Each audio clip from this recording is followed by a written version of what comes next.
Bienvenidos a Buenas noches Orinoquía. Hoy tenemos un invitado muy especial, mi gran amigo Álvaro Camacho. Eso. Primero que nada, muchas gracias por aceptar la invitación, Álvaro. Gracias por estar aquí con nosotros, hombre. Con mucho cariño. Humildemente aquí en 4Channel queremos compartir algo de tu vida. Entonces, primero que nada, si quieres saludar a nuestra audiencia, por favor. Bueno, buenas noches para todos. Mi nombre es Álvaro Camacho. Un agradable espacio para estar con un amigo y con ustedes. Esperamos que nos podamos divertir un rato charlando. Vale. Bueno, y como siempre en nuestro programa vamos a comenzar a conocer a nuestro personaje invitado, entendiendo quién eras tú cuando niño. Bueno, yo nací en Barrancabermeja, Santander. Vengo de una familia de ganaderos, de tradición ganadera, de varias generaciones. De hecho, soy la quinta generación rastreable de trabajadores en el campo, en la línea ganadera específicamente. Mi abuelo fue uno de los pioneros en el tema del manejo del uso de la raza Brahman blanco en Santander. Y pues yo seguí la línea, soy el tercer criador de Brahman blanco ahí en la familia. Mis hijos ya son la cuarta generación. Estudié en un colegio privado en Barrancabermeja, en el Colegio del Rosario. Obviamente fue una experiencia bastante importante porque pues obviamente estaba muy de cerca a la industria petrolera, pero también al tema agropecuario. Todo el colegio prácticamente lo terminé allí a los 17 años, terminó el colegio.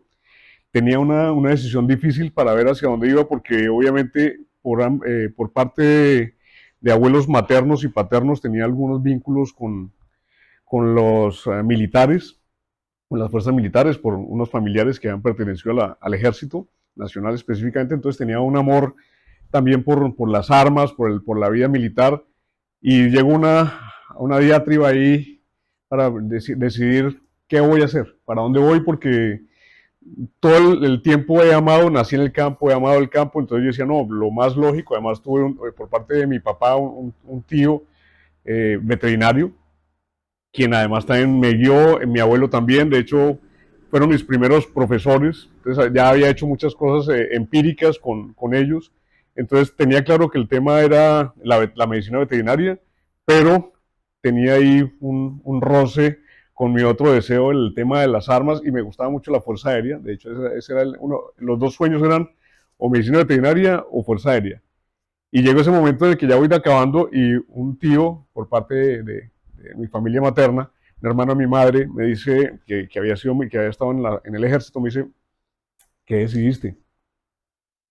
¿Quieres que hable con alguien para que nos ayude? ¿Quieres que te ayude con el proceso para que ingreses?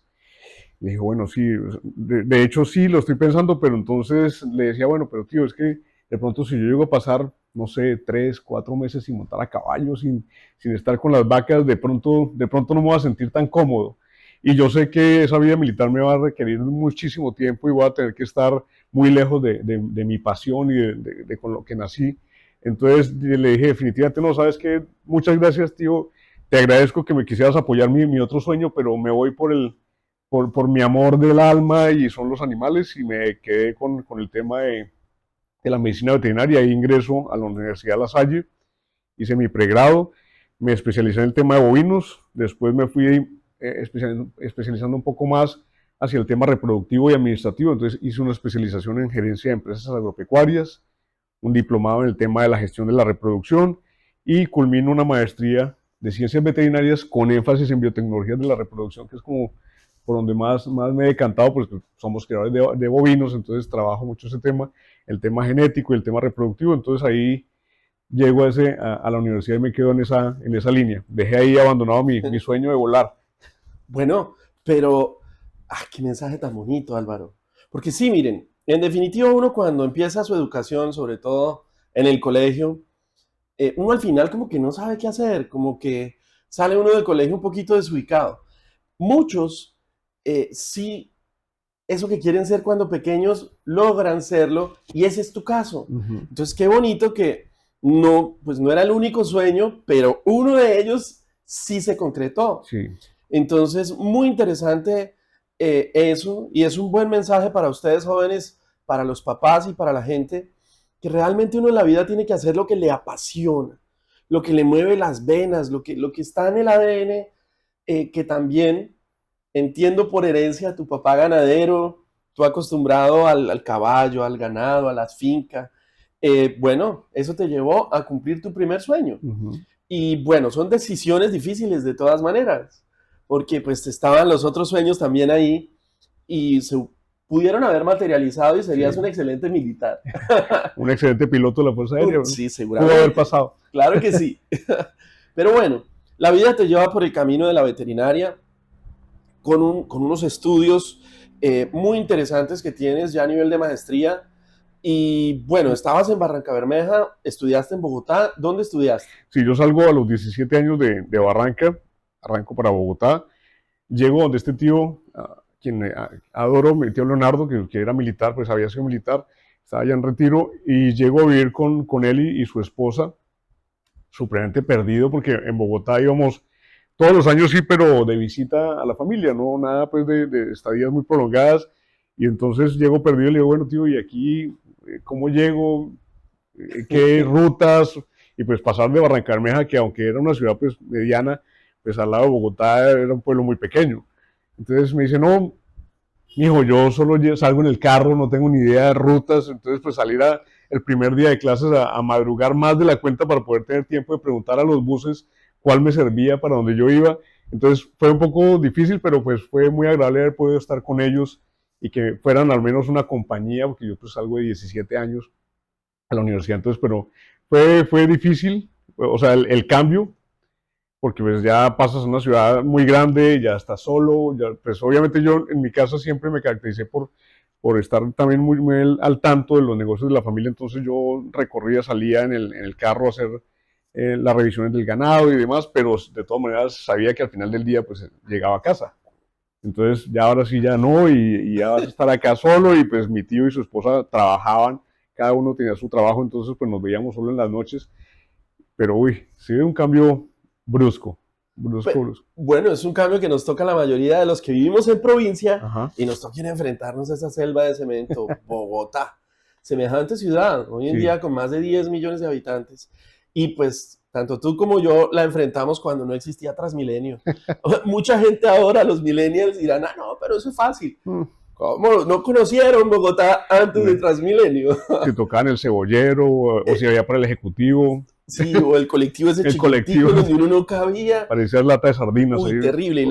Yo me acuerdo que yo veía los buses en la Caracas y yo decía, se van a chocar, se van a chocar. Ah, sí, las Sí, experiencias más cercanas a la muerte eran en esa época en el era transporte todo público.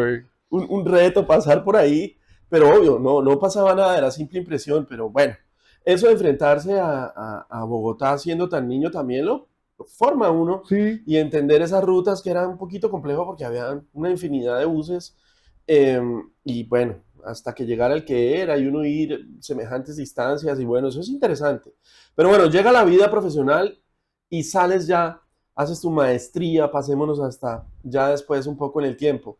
O antes de eso ya hiciste tu primer trabajo. ya, pues de hecho, eso es parte de la historia. También un ganadero, de hecho, mi abuelo fue uno de los fundadores de la Federación de Ganaderos de Barranca, se llama Fedagro, y habían varios señores de su edad que habían sido pues los fundadores, a los cuales pues yo los conocía desde muy pequeño, y estaba muy conectado sobre todo con uno que se llamaba, falleció hace unos pocos años, Lorenzo Uribe, un ganadero, una persona intachable, un señor, de hecho martillero, fue muchos años martillero de la subasta. Entonces con él empecé a trabajar, y con mi abuelo, yo era el asistente de mi abuelo, fui de los pocos nietos, de los 30 por el lado de mi papá, de Wow. los pocos nietos que tuve el placer de compartir con él desde que dejé el pañal y hasta que tuve la edad suficiente para poderle manejar el carro. Me di ese lujo, no todos los nietos tuvieron esa oportunidad. Salir con él a las subastas, aprender, llegar el momento en que me vio lo suficientemente grandecito, y estamos hablando de 8 años, para sostener la paleta y paletear cuando él me diera la orden. Después entonces con Lorenzo Uribe, este ganadero que te cuento también de la edad de mi abuelo, a quien acompañé también mucho tiempo, fui su asistente y yo era la persona que estaba atrás de la subasta. Entonces me decía, bueno, aquí hay esta cuadrilla de trabajadores, hay que hacer esto, hay que marcar con tinta los animales. Me dijo, el éxito de la subasta es que a mí, adelante, no me falte ganado. De usted depende. Entonces yo era listando animales, separando lotes según las guías, para que cuando él anunciara el lote ya estuviera listo y entrando.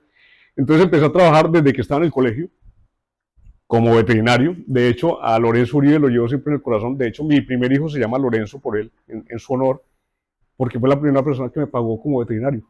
Qué bonito eso, hombre. Y Y estaba en el colegio. empezaste a construir ese sueño desde el colegio. Ujú. Empezaste, bueno, es que también lo que hace la familia, lo que hace la sangre, ¿no? Y lo que la vida lo lleva a hacer a uno y vienen esos grandes ángeles, esas grandes personas que lo apoyan a uno, le dan la mano y uno, gracias a Dios, puede contar siempre con muchas personas que se presentan en la vida. A veces, pues es interesante y uno se pone a pensar después, ¿por qué pasaría eso? Pudo haber sido, pudo no haber sido, pero afortunadamente fue. Y bueno, don Lorenzo te dio el primer trabajo, te pagó un sueldo, te echó para adelante y arrancas tu vida como profesional, Ujú. incluso antes de serlo. Antes de serlo, sí. Qué interesante. Y entonces, luego, ya cuando estás en la universidad en Bogotá, ¿sigues yendo a Barranca a trabajar de la misma Sí, manera? sí, yo viajaba, cuando estaba haciendo la especialización, bueno, estando en el pregrado, claro, cada vez que tenía vacaciones y en los espacios más larguitos por el tema de las distancias. Ya haciendo me gradúo, me devuelvo a ejercer ese primer año, entonces revisando, visitando las fincas de algunos de esos viejos que en su momento fueron mis mentores, haciendo la asistencia técnica y digo, bueno, en medicina veterinaria en La Salle salimos muy buenos médicos, cirujanos, muy buenos, de una calidad excepcional, pero el tema administrativo siempre ha sido una falencia en el sector agropecuario. De hecho, siempre todavía sigue siendo una falencia, y es que en el campo muy pocos llevan cifras, datos, no lo manejamos como una empresa, no lo vemos como es, como una empresa. Entonces yo decía, venga, de pronto tengo buenas destrezas en este tema, pero el tema administrativo no. Es más, todavía cuando salí decía, no sé ni cuánto cobrar para una asistencia técnica. Ni siquiera podía valorar mi propio trabajo. Y no, esto no puede pasar. Entonces ahí tomo la decisión, apoyado por mis padres, afortunadamente, a quienes obviamente les debo todo y hasta más. Y les digo, bueno, quiero especializarme en gerencia de empresas agropecuarias para pues, meter el tema administrativo a la finca o al negocio familiar, y me apoyaron obviamente. Y ahí entonces empiezo a hacer la especialización. En el director de esa especialización era el doctor Héctor Horacio Murcia Cabra, que es uno de los fundadores de Utopía aquí en La Salle, aquí en Yopal. Era el director de Administración de Empresas Agropecuarias y el director de la maestría, el decano de la administración y el director de la especialización.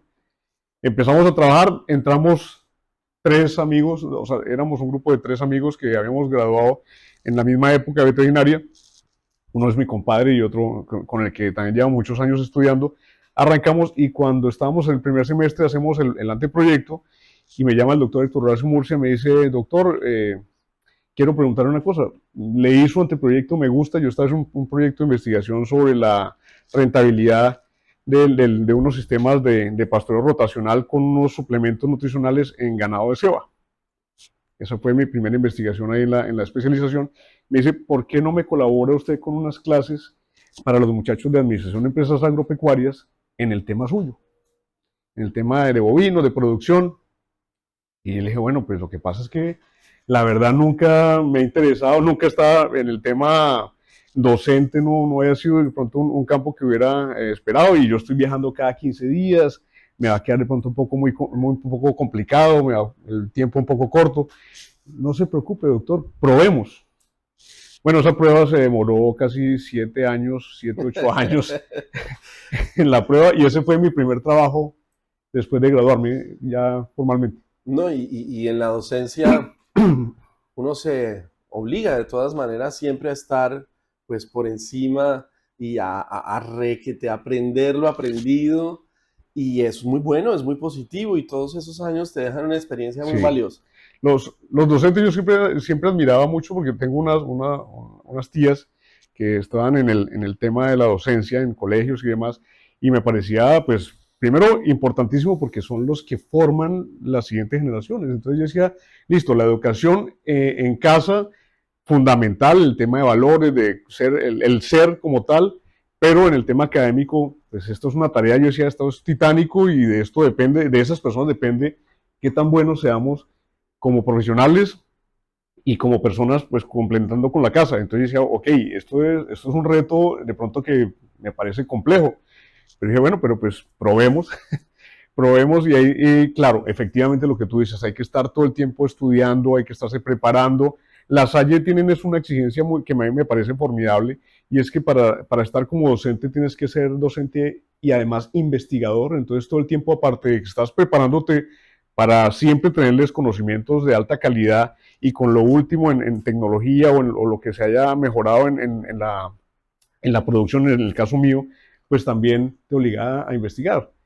Entonces, eso fue una experiencia también muy enriquecedora porque aparte de prepararme para los estudiantes, para darles una clase de calidad, yo estaba investigando, generando conocimiento. Entonces, de ahí vienen otros productos. Entonces, ya logré, siempre escuchaba a uno de los papás y los abuelos el tema de que uno debía sembrar un árbol, escribir un libro y tener un hijo, ¿no? Sí, Esas sí, eran sí. las tres cosas.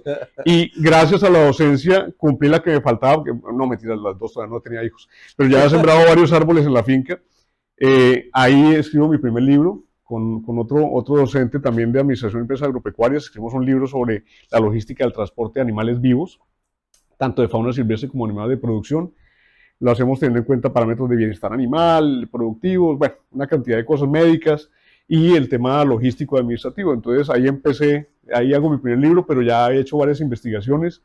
Entonces digamos que se vuelve uno todavía mucho más experto y estás cada vez más al tanto. Entonces los correos, mi bandeja de entrada se llenaba era de correos de diferentes fuentes de información bibliográfica científica, que el Xavier Journals de diferentes países. Entonces te mantiene estudiando, leyendo, preparándote y eso también es muy formativo. Y es muy valioso. Ahora, dos cosas ahí. ¿Cómo se llama tu primer libro? Mi primer libro se llama La logística del transporte aéreo de animales vivos. Ojo, el que quiera leerlo, ahí debe estar en el mercado. Ahora, o si no, se lo consultan. También. Ahora, yo sí quiero parar ahí para dar un mensaje muy positivo. El mensaje positivo es, ay Dios, los docentes. Bravo a esos señores docentes, desde que estamos pequeñitos. Y uno cómo es de difícil cuando empieza a crecer y empieza a ser pues muy inquieto y son los docentes también aparte de la familia quienes pues lo ayudan a uno a formar y uno a veces hace cosas de pronto no tan chéveres y, y hay que agradecerles mucho a los docentes. Son como en la formación personal y profesional de las personas son vitales, tanto en el colegio como después en la universidad, haciendo los maestrías, doctorados, postdoctorados, siempre los docentes son muy importantes para la sociedad. Eh, un momento muy chévere para agradecerles por su esfuerzo. Y volviendo al tema, yo quería preguntarte, entonces transcurre ahí tu vida laboral y de pronto, por alguna razón, resultas por acá en estas tierras. Entonces, estando ahí en la docencia, yo ya estaba, claro, como ya tenía, ya era especialista, tenía diplomado y ya estaba en mi maestría, me abre la oportunidad además de, perdón, de ejercer la docencia también para posgrados. Entonces empecé a trabajar dictando clase en la especialización y en ese momento conozco a quien hoy es mi esposa, que estaba también en La Salle. Nos conocemos allí, pero pues al principio nada, pues cada uno tenía su situación. Entonces eran unas charlas más como de amistad. Los dos nos unía una pasión que son las motos, también es una pasión que ella también tiene por herencia. Sí. Y a mí siempre me ha fascinado, entonces a veces nos encontrábamos y hablábamos, era de, hoy viste, la nueva moto, salió la nueva moto X o y viene con este sistema. O sea, unas charlas muy... O sea, obviamente sí, claro, me encantó desde que la conocí, no lo voy a negar. Y entre moto y moto me fui enamorando. Pero nuestras charlas eran nada que ver. Sí. Y pues ya después el tiempo nos vuelve a encontrar, o sea, seguimos viéndonos, pero pues con esa distancia. Durante ese tiempo entonces cada uno cambia su situación y empezamos a salir. Cuando empezamos a salir, yo le dije que quería, bueno, la invité pues normal, pues, las cenas, a bailar. Y en una de estas, pues también le dije, bueno, pues vamos a la finca. Entonces la invité a la finca, fuimos a la finca. Obviamente yo les dije, bueno, voy a ir con mi novia, es una llanera. Entonces A le dije, presentarla en sociedad. en sociedad. Entonces, a mis papás, mis papás siguen siendo el eje de muchas cosas en mi vida. Les dije, para mí es importante esta mujer para mí es muy importante, entonces voy a llevarla, voy a presentarla, pero hice una advertencia muy particular en la finca, les dije, cuidadito, voy a ir con mi novia. La finca funciona como una familia extendida y tengo personas que han trabajado con nosotros hace muchísimos años, entonces más que trabajadores o empleados somos Familia. familia, familia. De hecho, en la finca yo siempre les digo, hay un solo comedor y todos nos sentamos a la mesa y así haya visitas, los primeros que toman los alimentos son los que están trabajando.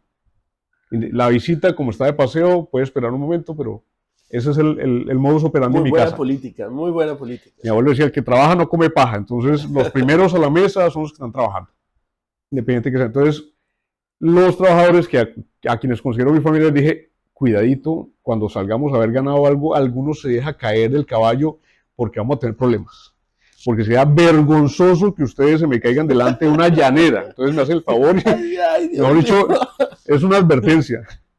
Y bueno, entonces casualmente había en un municipio cercano que queda la finca, había ferias, mi papá por colaborar siempre para pues aportar un poco, lleva ganado de pista, lleva los caballos para la cabalgata, que es el desorden mío, que mi papá es muy serio, es muy querido, pero él es poco del ambiente así de la rumba. Mi mamá y él son abstemios, no fuman, no beben, solo bailan él y ella juntos, porque si no se pierden. Entonces el tema de la recocha, de la parranda o de pronto ir a las cabalgatas, sí era una cosa heredada por mi tío, que también por sus hermanos, y entonces a mí me encantan las cabalgatas, bien hechas, ¿no? Y entonces casualmente iba a ver feria y me dice, papá, mijo, pues vamos a llevar unos caballos, pues tu novia, le dije, no, claro, vamos a arreglar los aperos, alistemos caballos y la vamos a llevar. Y cuando llego y le digo, ya estando allá, le digo, bueno, mi amor, entonces vamos a la cabalgata. Y me sale esta mujer como que no sabe montar a caballo. Ella sabía montar moto. Moto, claro, moto. Ella, un caballo. Ella me dice, no, yo monto moto desde que me he hecho tengo uso de razón, pero no monto a caballo. Yo, uy, por Dios, madre. Yo tengo aquí advertido que nadie se puede caer en un caballo para no pasar la pena con usted y usted me dice que no sabe montar a caballo. Entonces esa fue nuestra primera experiencia en cabalgata, ella aprendiendo en una cabalgata. Fue muy duro, le costó trabajo y que salió obviamente muy adolorida por el tema, que fue una cabalgata larga. Y ahí entonces ya la relación se afianza mucho más.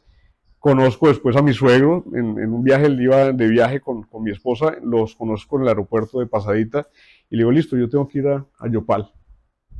De hecho, cuando fui a venir, claro, como no conocía, no viajé en el carro porque no sabía cómo llegar. Y yo estaba ya en la finca, estaba en vacaciones, yo estaba de docente, pero ya estábamos en vacaciones y empezamos a hablar todo el día. Yo creo que me agoté mi plan, agoté el plan de mi mamá, de mi papá. O sea, de hecho, nos quedamos sin minutos de tanto hablar y dije, es que esto es una de las cosas al revés. Yo debo estar es con ella. No debo estarla llamando, sino que debería estar con ella. Entonces, le llego de sorpresa.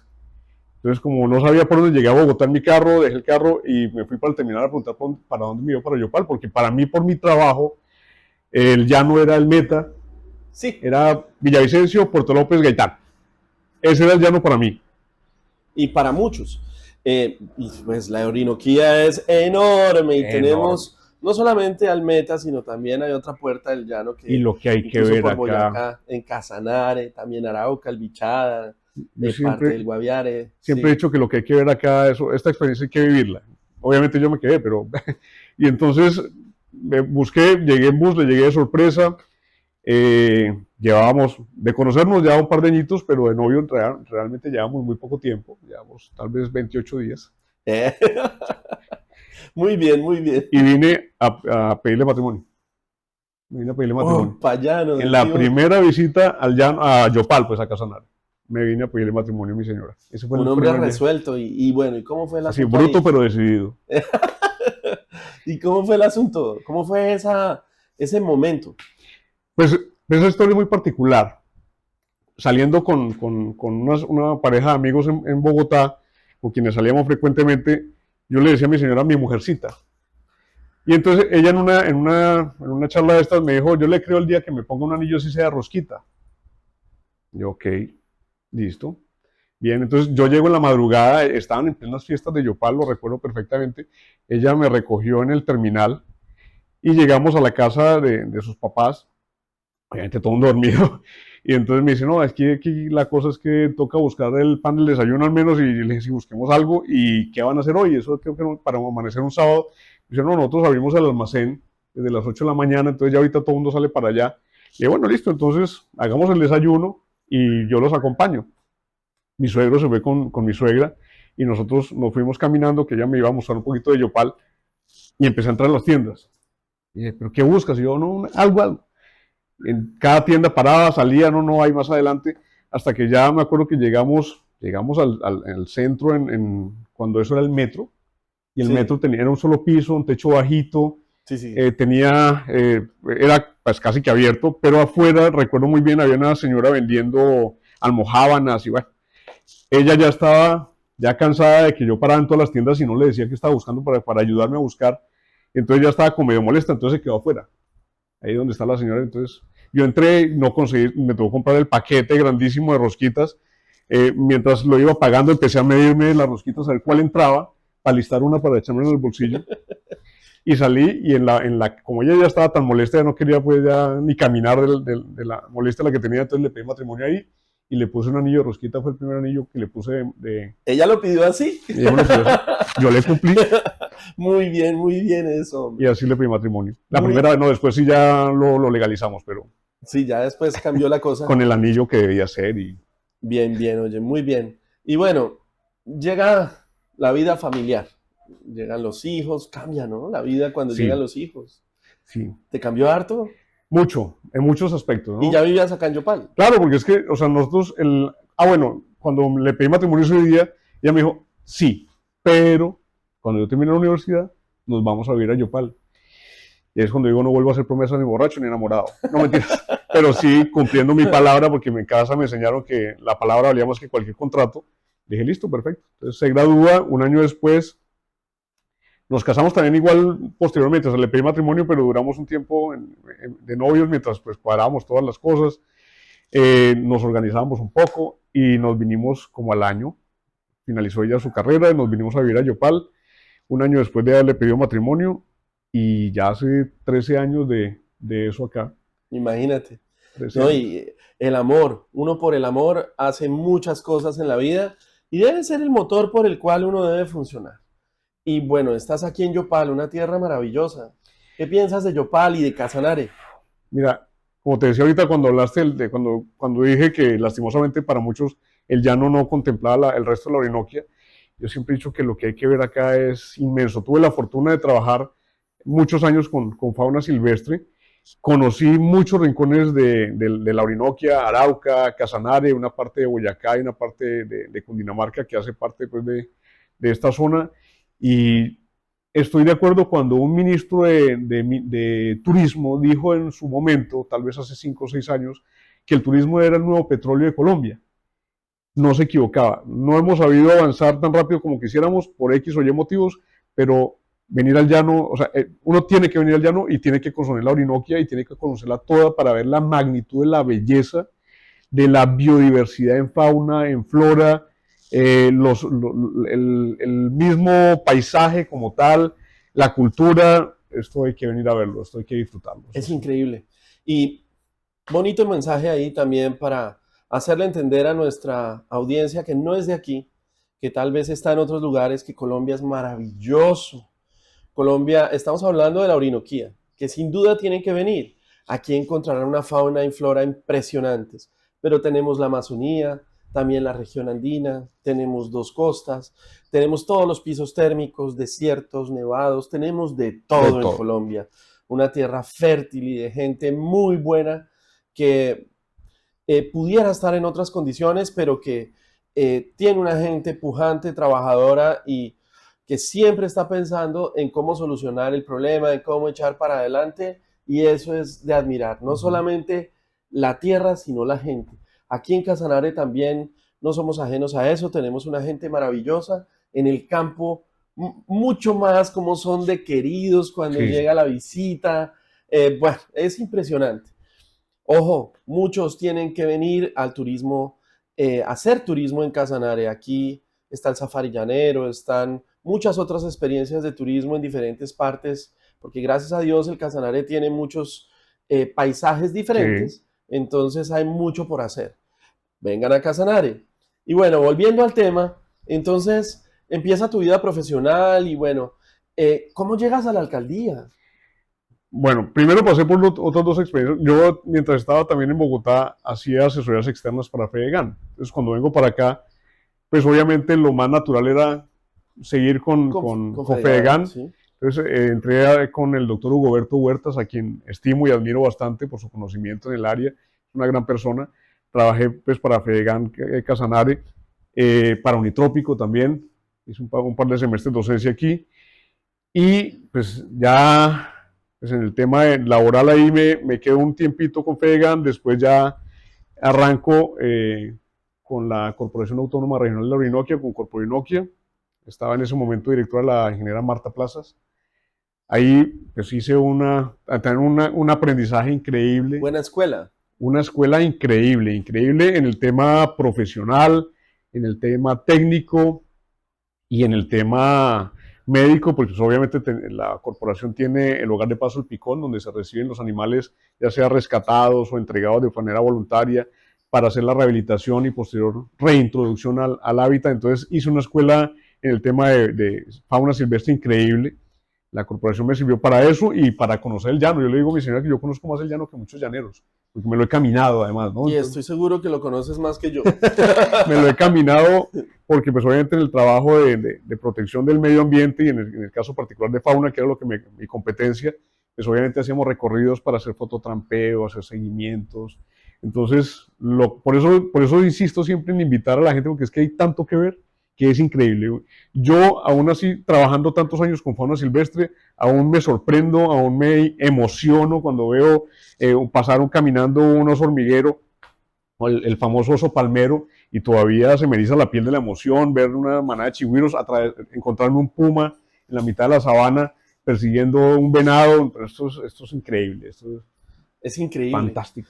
Y bueno, sí, y tienes razón y chévere devolvernos un poquito, pero quiero volver también a la pregunta, porque es que a mí, Ah, ok. después de lo privado y de toda esa experiencia que tienes tú, que es pues muy positivo y muy chévere, llegas a lo público Sí. y llegas a ser secretario de Desarrollo Económico en la alcaldía. ¿Cómo llegaste ahí? ¿Cuál fue el camino? Bueno, el camino pues, fue muy particular. Yo no había estado en temas políticos aquí. En Santander estuve como aspirante al consejo y ganamos unas elecciones, pero por motivos de seguridad tuve que renunciar un mes después. Entonces, digamos que eso casi que no contó, sino como la experiencia bonita.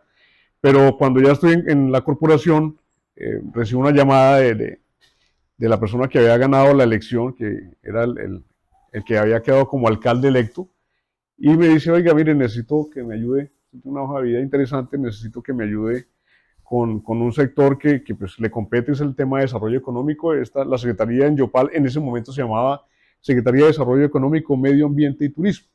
Digamos que era el campo perfecto para aprovechar de pronto algunas capacidades, porque estaban 5 coordinaciones ahí, que eran la parte pecuaria, la parte agrícola, la parte de medio ambiente, que pues había ganado gran experiencia en la escuela de la corporación, la parte empresarial, y pues por el tema de mi especialización también podía dar un buen apoyo, y el tema turístico, que aproveché para empezar a enlazarlo con este tema de la fauna, de la biodiversidad. Entonces fue el momento perfecto, fue el momento perfecto. En ese momento también habían cosas muy interesantes que se estaban fraguando con la Cámara de Comercio. Entonces llego a la Secretaría por esa llamada del alcalde electo.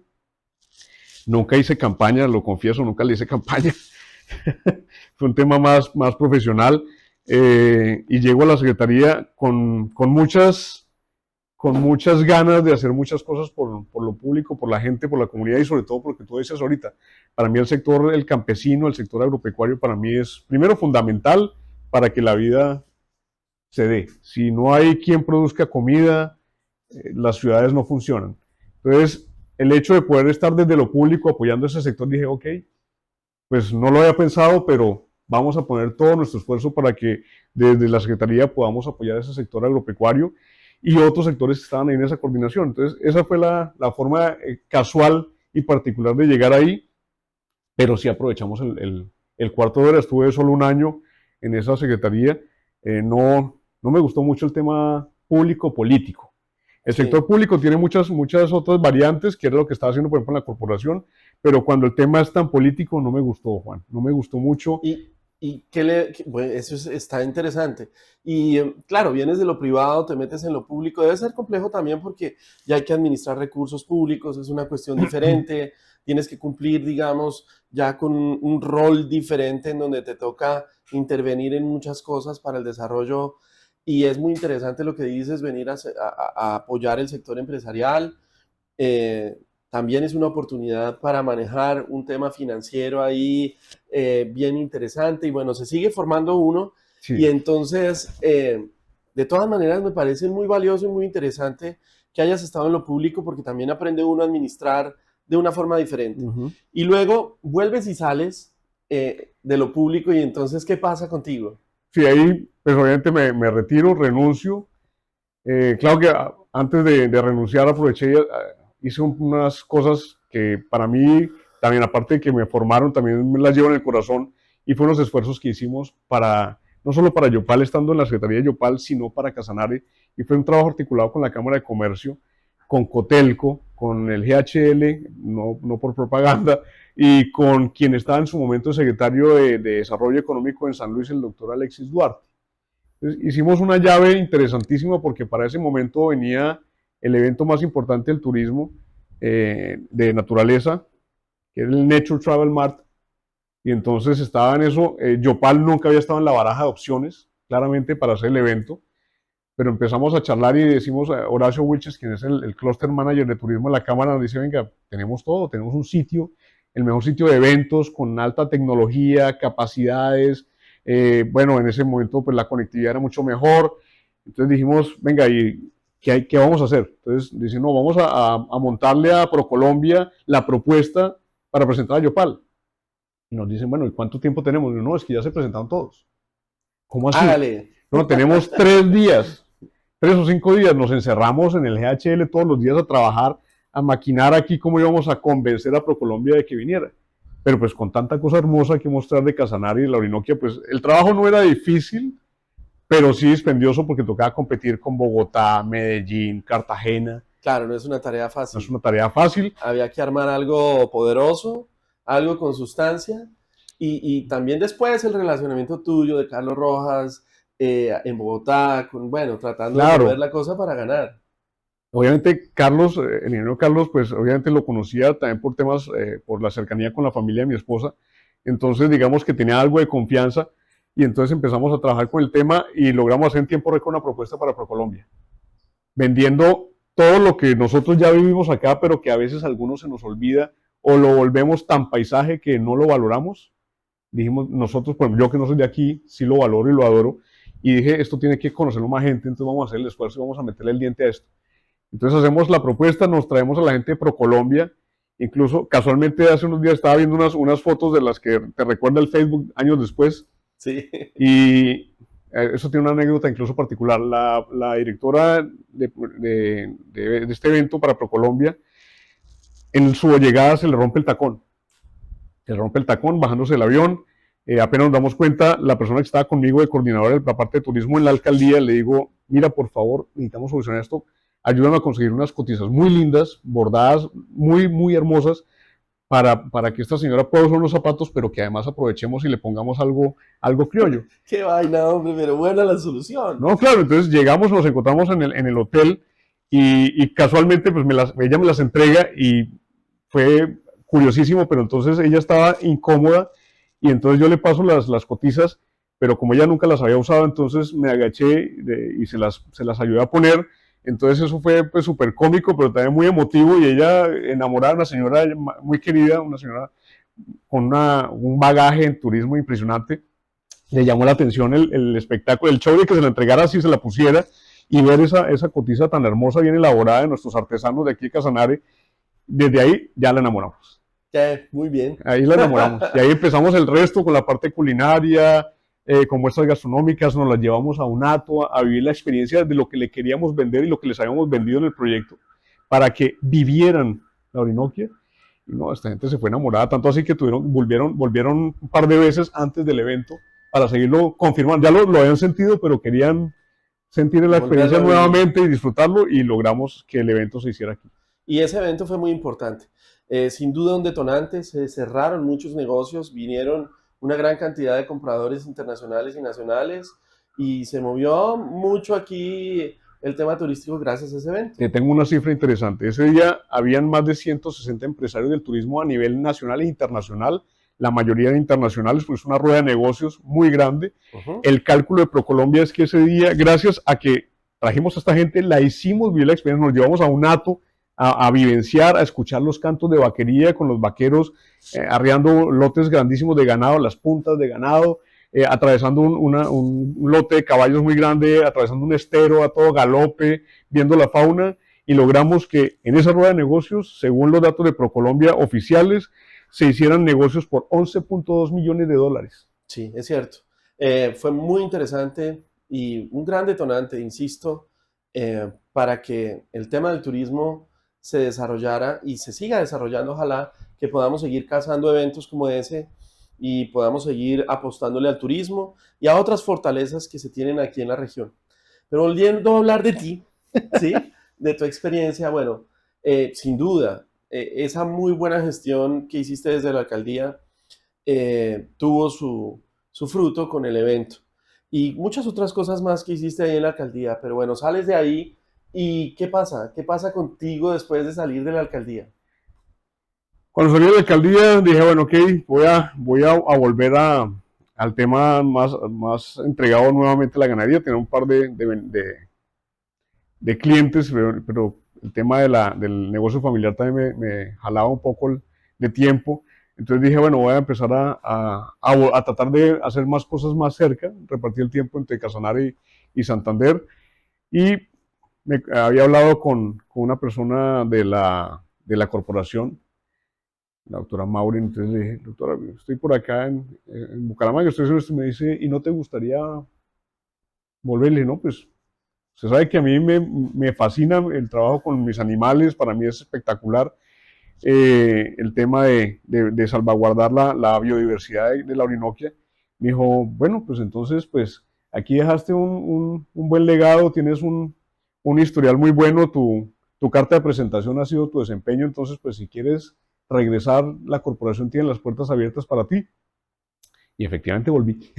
Volví un tiempo a la Corporación Autónoma Regional de la Orinoquia a seguir trabajando por la fauna y la biodiversidad de la Orinoquia. Excelente.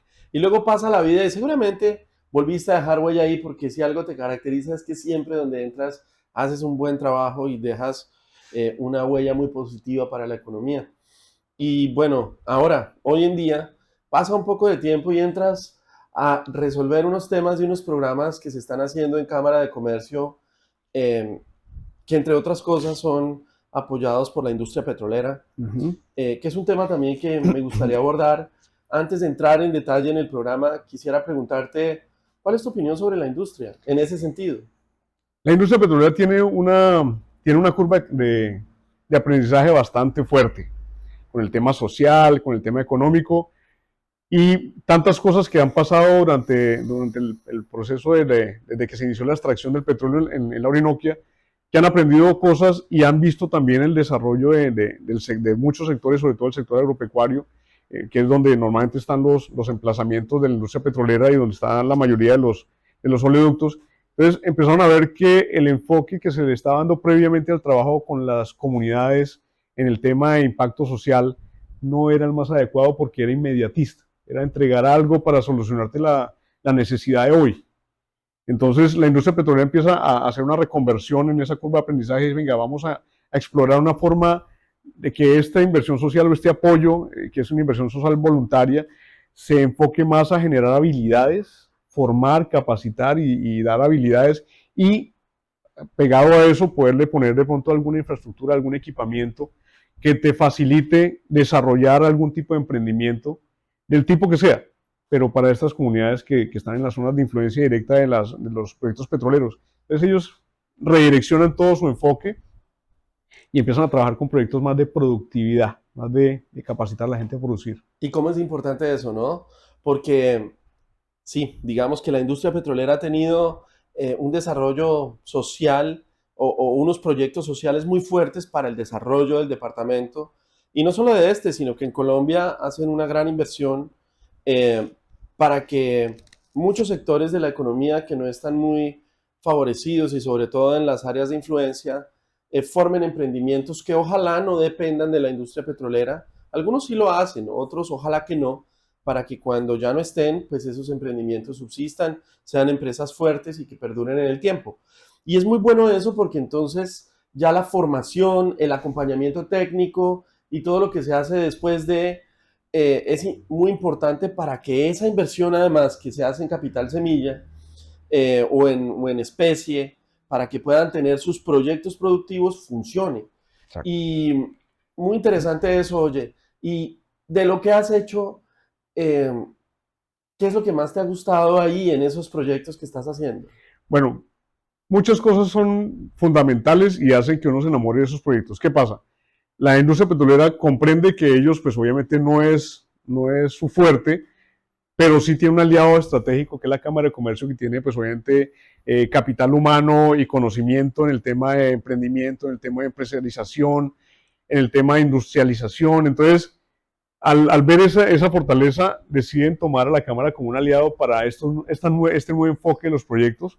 Entonces, nos dan la posibilidad de llegar a la comunidad, pues siendo el articulador de la empresa petrolera, para llegar, como tú dices, llegar al campesino y decirle, mire, usted está produciendo en esta manera, pero vamos a ayudar a reconvertirte, a que adquieras unas nuevas habilidades, para que lo hagas mejor, para que produzcas de manera más eficiente, incluso para que lo hagas produciendo de manera sostenible y para que además a la larga, lo que tú decías hace un rato que es importantísimo, el campesino o el productor empiece a depender cada vez menos de la industria petrolera.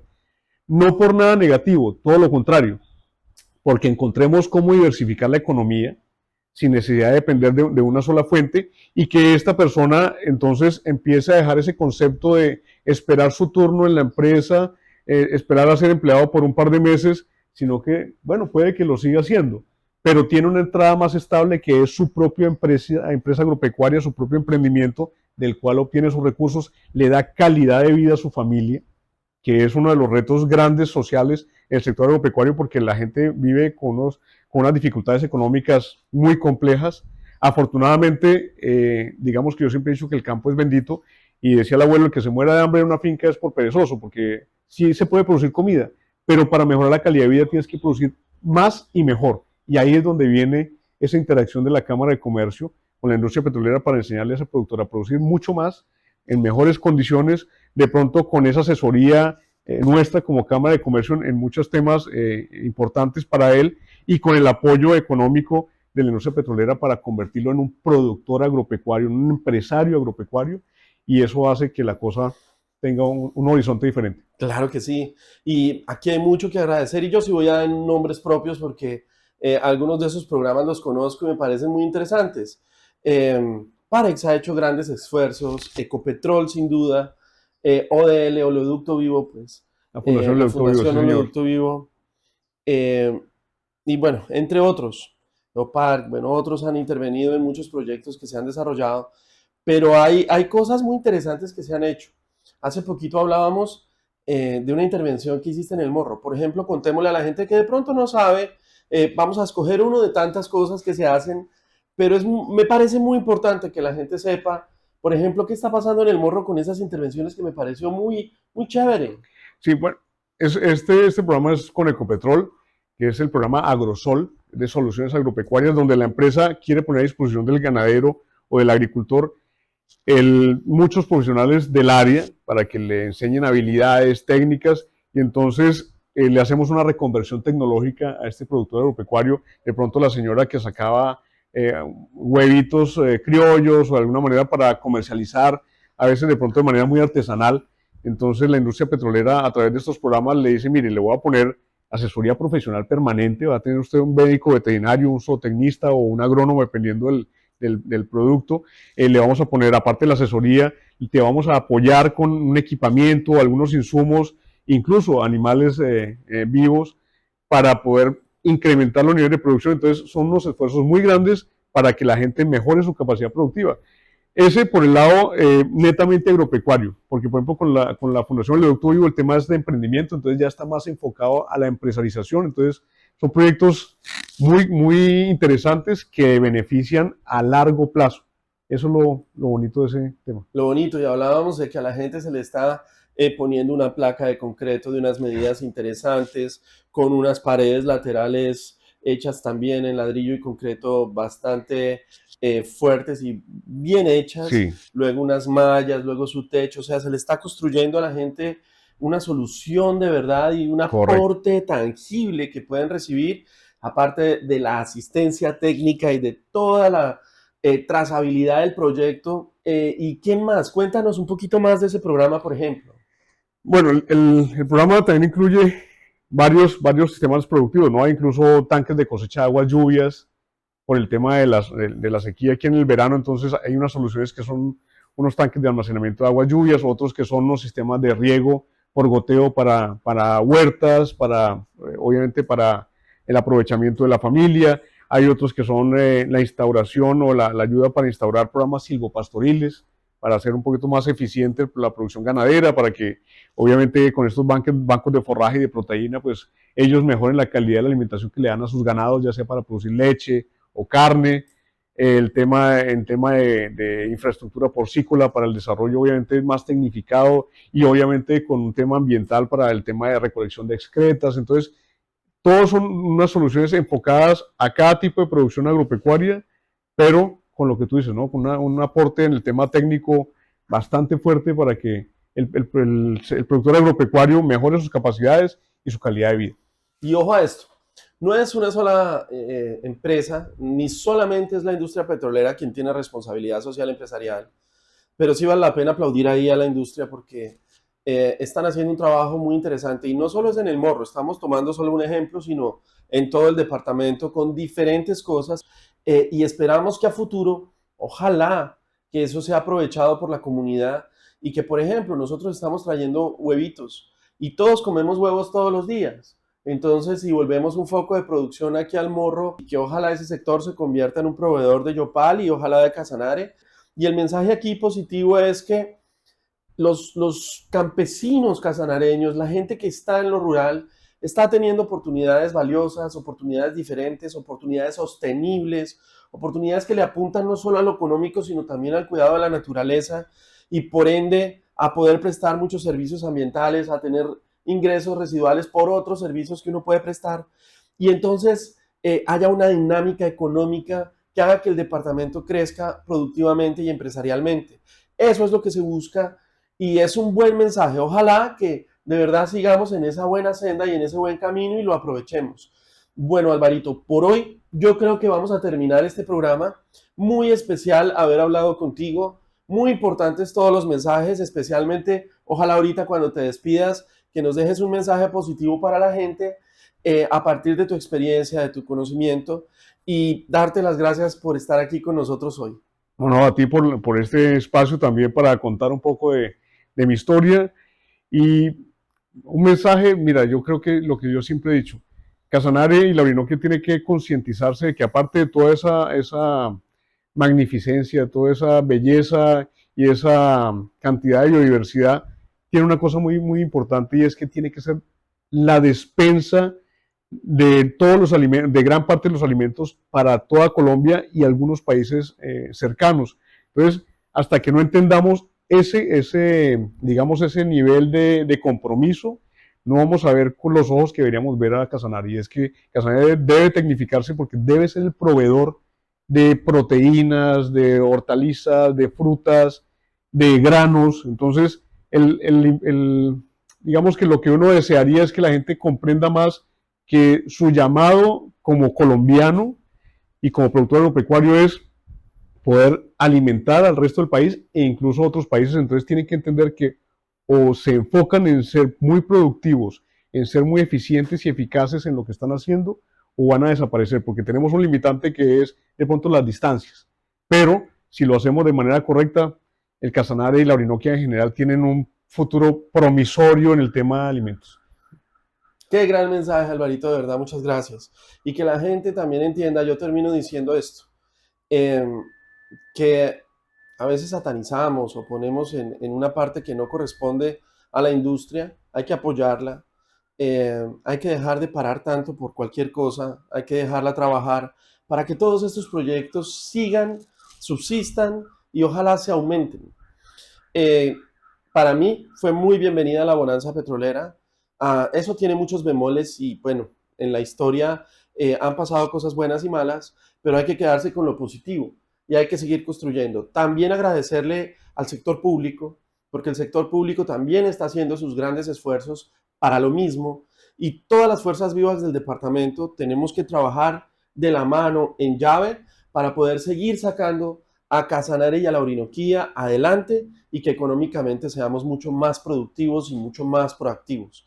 Entonces, de verdad, Alvarito, te agradezco tu tiempo y bueno, a ustedes, muchas gracias por quedarse hasta estos momentos con nosotros. Esperamos que nos acompañen en una próxima ocasión. Hasta luego.